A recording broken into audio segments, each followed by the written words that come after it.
today we heard two very impressive voices from Madame Chorbaji. More than 70% of the population still needs some form of humanitarian aid. When I was doing a series on the battle for liberal, it has been a really rough year, as you say. It's one of those years where every time you think you've hit rock bottom, you hear a kind of faint tapping sound down below. And there are times when I've wondered whether I've got the worst inbox in the world. But of course, what we go through here is nothing compared to what the communities we're serving are going through. And it's their voices we need to put at the heart of this response.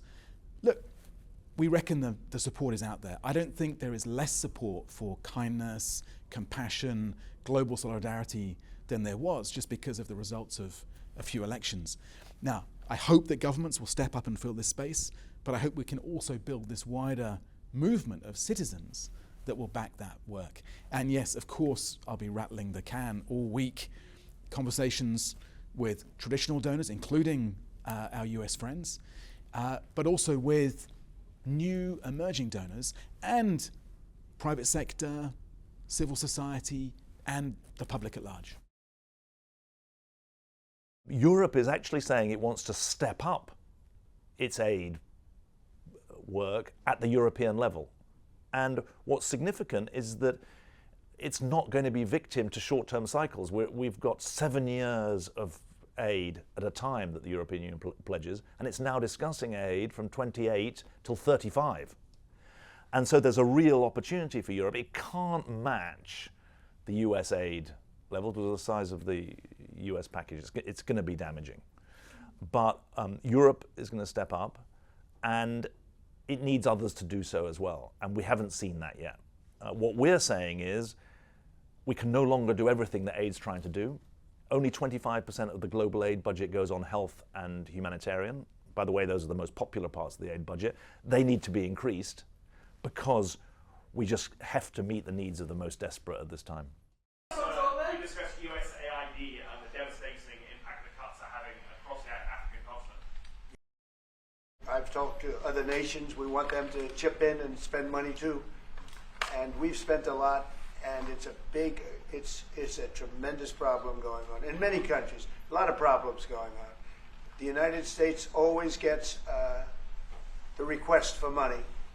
Nobody else helps, as you know. Europe doesn't help. Europe hasn't given anything. We have closed the USAID group to eliminate waste, fraud, and abuse, which was tremendous waste, fraud, and abuse. There was some continuity. There were obviously very, very severe cuts as they went through their review, and of course all of us are waiting with bated breath to see the results of that review. I was in Washington at the weekend and had good conversations about potential areas of engagement, cooperation, partnership. So I'm not giving up at all on a good proportion of that funding coming back, but those are often obviously decisions for the US administration.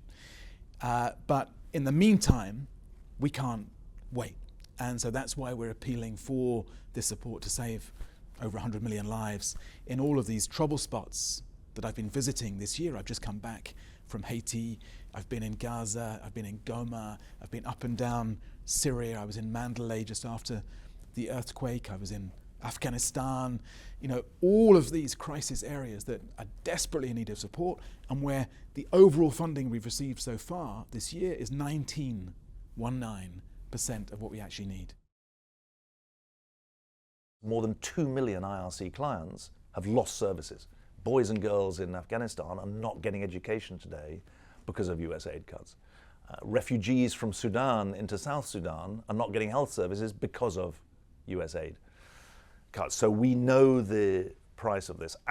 Equally, we know that the US remains the largest aid donor in Sudan, and they continue to support us with life-saving services. So our message is very clear. Aid has impact, aid needs reform, aid needs the US. And we have a very clear agenda that says to the US government, we can respect your determination to achieve reform, we can respect your determination to achieve value for money. Let's work together to make sure that for a very small slice of American income, we're able to do outsized good in the world.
زي ما كانت ترجع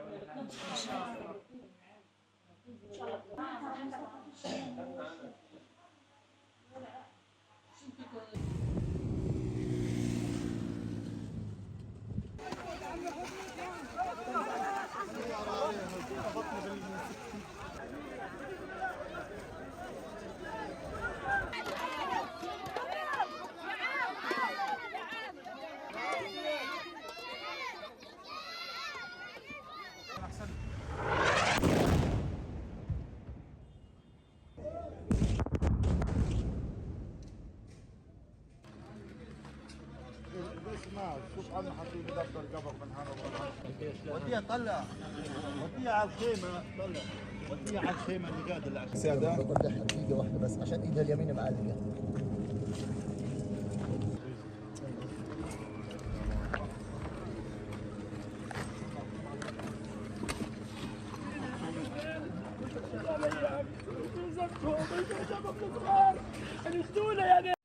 Remember the first lines of the UN Charter. We the peoples of the United Nations. And the people are having to step up because governments are in retreat. And we're saying to the governments, follow the solutions because the people are showing what they can be. There will be a sense of multilateralism and the global system pushing back and demonstrating why it is so necessary. You know, the UN, these institutions, are under sustained attack, but they were not built for the easy times. They were built for the hard times by a generation that had seen the cost to all of us of division, polarization, radicalization, and ultimately of massive global conflict. So at the sort of big level, I hope that's a real message that comes through, not just in speeches, but actually it's show not tell, that we're demonstrating that we can end some conflicts, save some lives. And then on the humanitarian side, I'm hoping we'll get backing for the humanitarian reset, reforming the system, regrouping among ourselves, but also renewal. Not just defending what we do, but imagining what we can be in the future.